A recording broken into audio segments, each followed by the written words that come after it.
Well, looks like we're waiting on the Lord Almighty himself to tell Joe Biden to drop out of the race. Holy cow. Didn't have that on my bingo card. Welcome aboard. It's Monday, July the 8th. I hope you celebrated the 4th of July in style. I was with a few hundred of my closest friends on the Patriots Alaska cruise. Great to go. Great to be back. I'll share some of the sights and sounds of our cruise a little bit later. But let's go back to Friday night when Grandpa Joe sat down with former Clinton official George Stephanopoulos. That's a great setup, isn't it? The former Clinton aide, George Stephanopoulos, turned journalist, wink, wink, sits down with the 46th president of the United States Friday night, and it didn't go well. In fact, it didn't assuage anybody's worries of Joe Biden's stamina, competence, cognitive abilities. But the big takeaway, the money clip, was when Biden told Stephanopoulos only the Lord Almighty can convince him to drop out of the race. You convinced yourself that only you can defeat him? I convinced myself of two things. I'm the most qualified person to beat him, and I know how to get things done. If you can be convinced that you cannot defeat Donald Trump, will you stand down? It depends if the Lord Almighty comes out and tells me that, I might do that. Well, I have a hunch the Lord Almighty will be making a visit very soon. I believe the Lord Almighty is going to tell Joe Biden, for the good of America, you're gonna have to step down or else you're gonna get trounced. And we better be ready for Kamala Harris. I don't think there's any conceivable way that these frantic hysterics on the left can come up with anybody else but Kamala Harris. Text message on the MyPillow text line. Mike, the Dems undoubtedly have a plan. They will stand lockstep together on it as they always do. That's the problem with our party. We have the Liz Cheneys and the Mitt Romneys and the Lisa Murkowskis and the Adam Kinzingers to deal with. The rhinos need to be voted out. Couldn't agree with you more, Washington State. And here's one from Columbus, Ohio. Hey, Mike, at Biden's age, he needs to choose his words a little more carefully. The Lord Almighty may just decide to tell him in person after he goes to through the bright light. Listen, we want Biden to live to be 100. We all want to live to be 100 years old. A long, happy, healthy life. We just need to get Trump elected on November the 5th. 800-655-Mike. Let's dive in. Let's start with Dan in St. Paul, Minnesota. Hey, Dan, welcome. How are you? Yeah, hi, Mike. Welcome back. Thank you. Great to be back. About 4 years ago, I called your show, and I think I was one of the first people to say, watch out for Joe because he has dementia. Wow. Now, he has the same symptoms that my dad had, where he gets confused with numbers, he forgets names, he wanders off.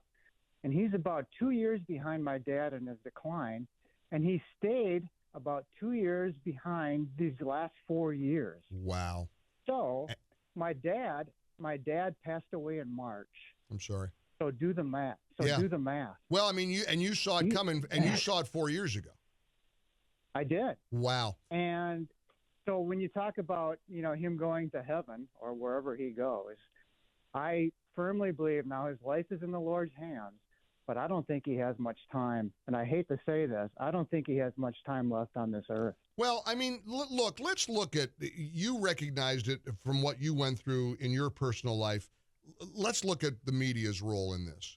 Just when you think you can't hate the media any more than you do, comes the acknowledgement and the recognition that they've been lying to us and covering for him for certainly the last year or two, certainly the last 6 months. They shot down any report that he was suffering from any kind of cognitive decline. Molly Hemingway nailed this brilliantly. She was on Fox News over the weekend with Howie Kurtz. Here was the great Molly Hemingway's take on the media's cover-up of Joe Biden's condition. The vast majority of Americans have, with their own eyes and ears, witnessed the decline of this president. It was a major talking point in 2020. We're talking about a White House press corps that had no problem running wild with accusations and anonymous sources and conspiracy theories when it was a Republican, Donald Trump. But now we're supposed to believe that they were somehow duped, that the rest of the country could see something that they couldn't see. I don't buy it. I don't think any Americans buy it. The level of media corruption that we're seeing is complete at this point. They didn't cover the story because they thought it would be bad for Democrats to talk about the senility of the president. And now they're covering it because they've lost confidence in their ability to drag Joe Biden across the finish line. There's nothing honest about this, and they don't get any points whether they start covering it now or not. How right she is. She knocked it out of the park. And let's follow what the media is going to do. As soon as Kamala Harris becomes the anointed one, they'll lift her up like she is Winston Churchill plus Ronald Reagan plus Jane Fonda, mix in a little Bernie Sanders, but she'll be the most successful politician in the history of America. Oh, look at the black woman running for president. Oh, little girls all over the world are going to be cheering her on. This is the media. This is the corrupt, filthy media. You can't say enough bad things about today's news media. They're corrupt. They are disgusting. They're putrid. And they're in it for the Democrats. They don't even pretend to be objective. So to the last caller's point, and to Molly's point, they've lied to us all this time about Biden's state.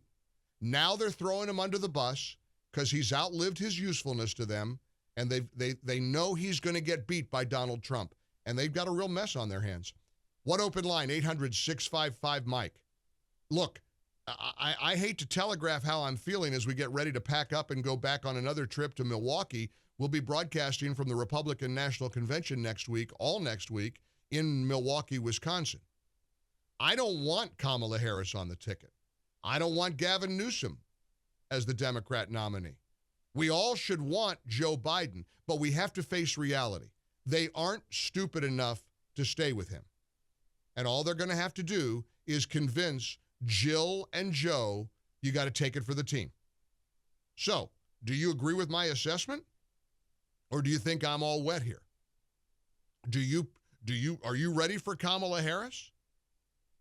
800-655-MIKE.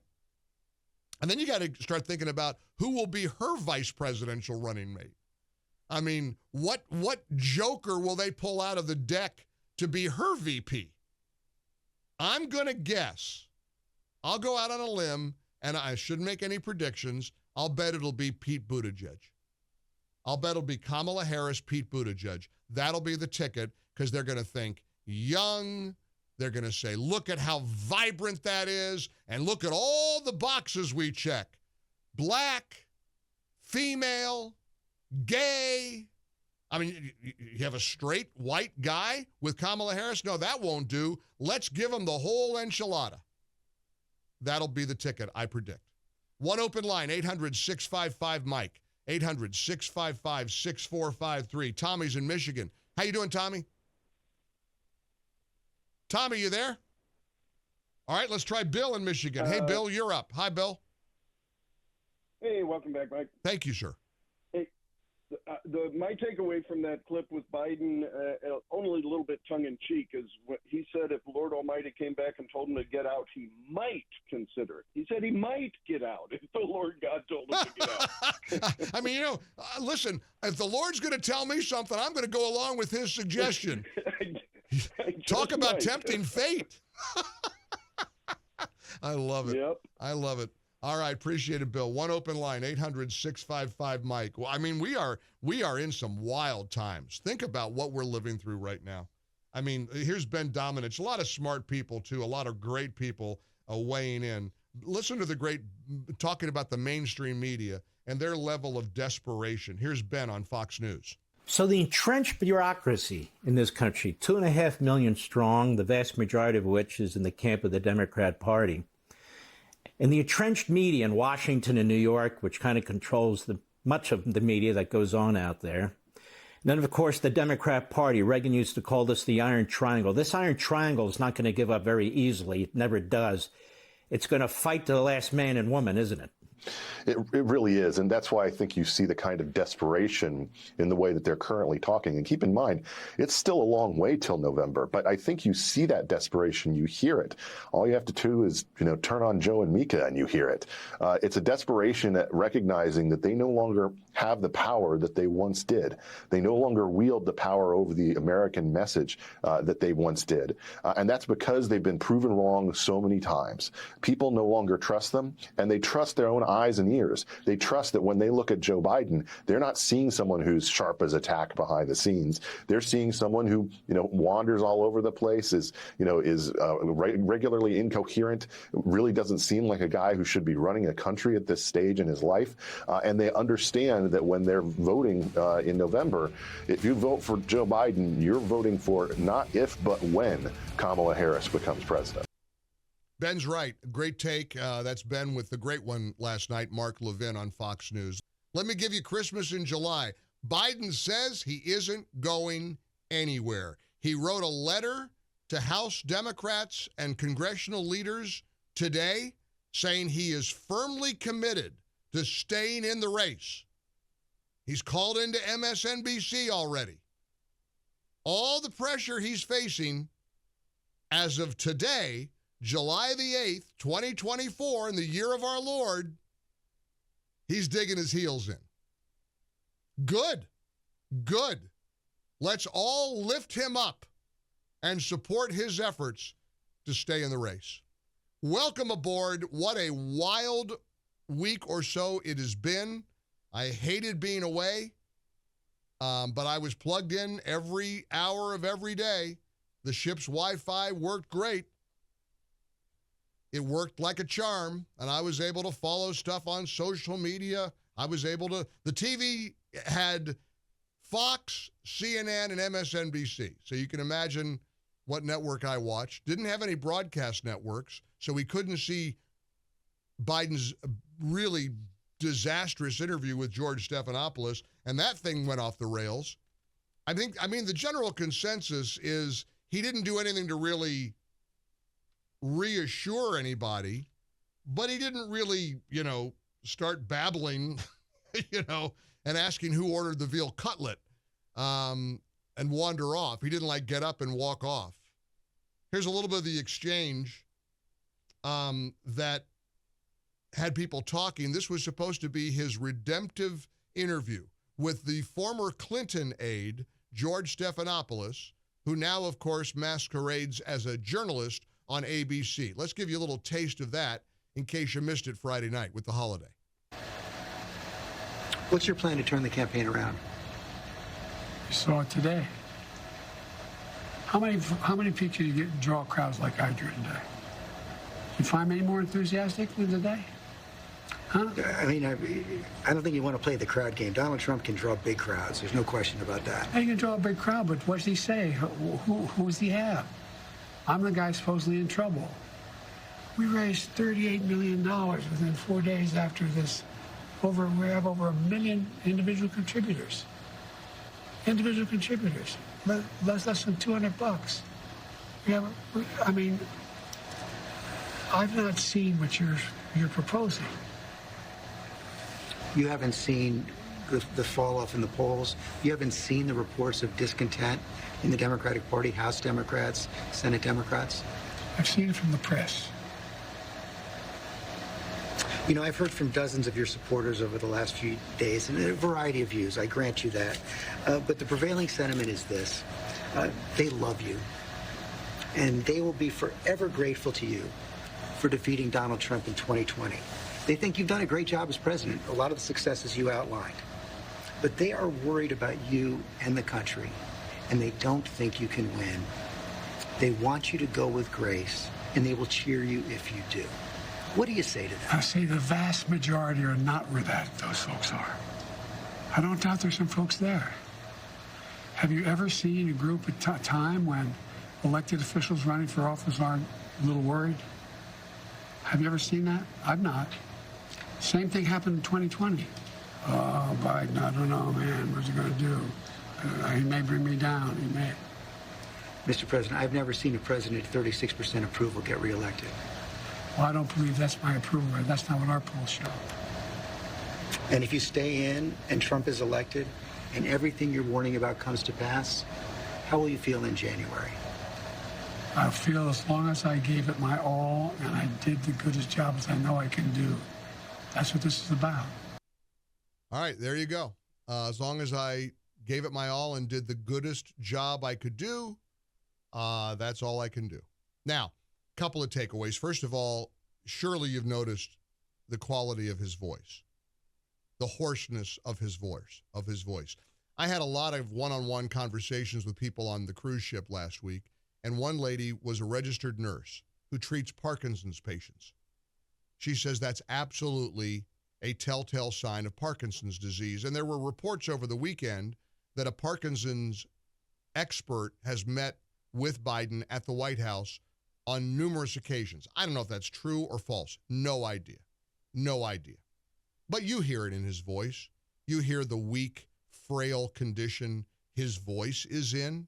They can't keep pretending it's just a cold. They can't keep gaslighting us and acting like he's fine. We all know he's not fine. But at the end of the day, I have to turn to you with a question. My first question back from the Alaskan cruise, the Patriots cruise, that was so much fun. I posted a lot of pictures and videos on X. If you want to see some of the sights and sounds, I mean, I've got videos of whales and I got videos of sea lions and great scenery. We had a fantastic time, and Sebastian Gorka and I are both, and as well as the team, so grateful for everybody, the 400 or so people who joined us. You can follow me again on X at Radio Talker Mike if you want to see some of those sights and sounds from our Alaska trip. But here's my question for you back from that wonderful cruise. Is Joe Biden in just serious denial, or is he gaslighting the American people? It's a simple question.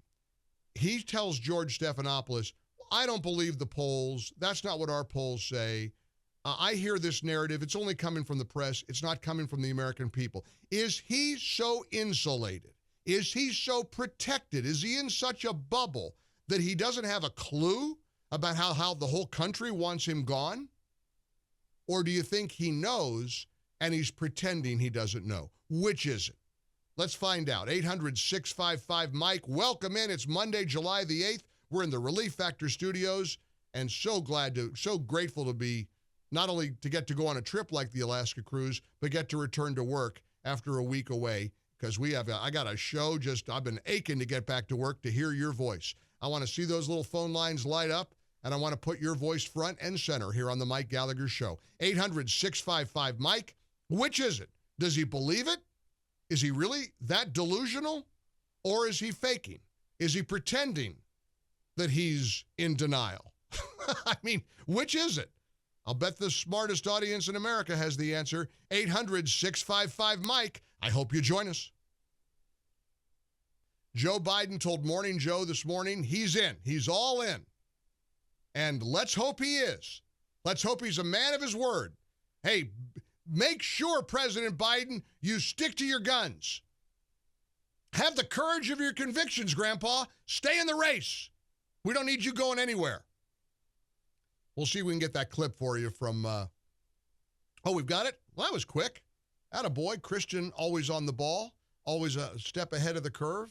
Here was Grandpa Joe with that leftist wackadoodle Joe Scarborough on Morning Joe today on MSNBC. The American public is not going to move away from me as an average voter. And again, I'm here for two reasons, pal. One, to rebuild the economy for hardworking middle-class people, give everybody a shot, just a straight shot. Everybody gets a fair chance, number one. Number two, remember all this talk about how I don't have the black support? Come on, give me a break. Come with me. Watch. I'm getting so frustrated by the elites. Now, I'm not talking about you guys, but about the elites in the party who they know so much more. But if any of these guys don't think I should run against me, go ahead, announce for president. Challenge me at the convention. If you're watching on Salem News Channel, I hope you saw the look on Mika's face. She's in a state of euphoria. She's gripping her white coffee mug, hanging on. Listen, if this were a PG-13 show, you know where I'd go with this. Let me put it this way. It was like the scene in When Harry Met Sally. Remember wasn't it Meg Ryan? And there's a very famous scene in a deli, and that's all I'll say. You know what? If you've seen the movie, you know what I mean. That's Mika hearing Joe Biden's hoarse, scratchy, bellowing voice about the blacks. The blacks? I don't have the blacks vote. Come watch. And she's holding on to that cup. Yep. And Joe is sitting there saying, I'll have what she's having. All right, portions of our show brought to you by I couldn't stop. I couldn't resist. How can I miss this massive political drama involving Joe Biden? How can you miss that? Wow. I mean, Carl Jackson did a fantastic job, I'm told, holding down the fort. But Biden says he ain't going anywhere. Here he is on Morning Joe this morning on MSNBC insisting no one's going to push him away. I'm not getting any of what I was told. I wanted to make sure I was right, that the average voter out there still wanted Joe Biden. And I'm confident they do. And I'm confident, and like I said, the press is with me. I think they've been fairly fair. I haven't read any reporting they did today. But the fact is that, I think they have to acknowledge we had large crowds, enthusiastic crowds. And, and now they're talking about whether I use a prompter. Well, I did it all extemporaneously. The fact of the matter is, I was using prompters too. I don't get that. But at any rate, the bottom line here is that we're not going anywhere. I am not going anywhere. I wouldn't be running if I didn't absolutely believe that I am the best candidate to beat Donald Trump in 2024. We had a Democratic nominating process where the voters spoke clearly. I won 14 million of those votes, etc. Okay, good. I love it. Let's celebrate it. We need to celebrate Grandpa Joe's resolve because he doesn't need to go anywhere. I don't want to say out loud what I'm thinking about another candidate who could replace Joe Biden. All year I've said he's not going to make it. He will not be on the ticket November 5th. That's always been my prediction. That has always been my belief. The Democrats are now closing in on him from all sides. I mean, Jerry Nadler, even the Penguin in New York, the guy that wears his pants up to his shoulders, the guy that waddles around, and he is a nasty, vicious little man. He's thrown in the towel on Joe Biden. They've all turned on him. Axios writes, look, you may hear 4 or 5 or 10 or 12. There's a lot more than that. They are absolutely throwing him under the bus. He's done, according to Axios. Hollywood moguls are turning on him. A slew of Hollywood heavyweights are calling on Biden to step aside. Several feel deceived by the White House and top campaign officials for keeping Biden's age issues a secret. I love this. I love how there's now this game going on. Oh, we're just shocked. We're just positively shocked at the gambling going on here in Casablanca. You mean Joe Biden is old and senile? We just found this out. We didn't know till the debate. Who knew? Who knew? I mean, they're such liars and scoundrels. They're such bad people, and they are bad people.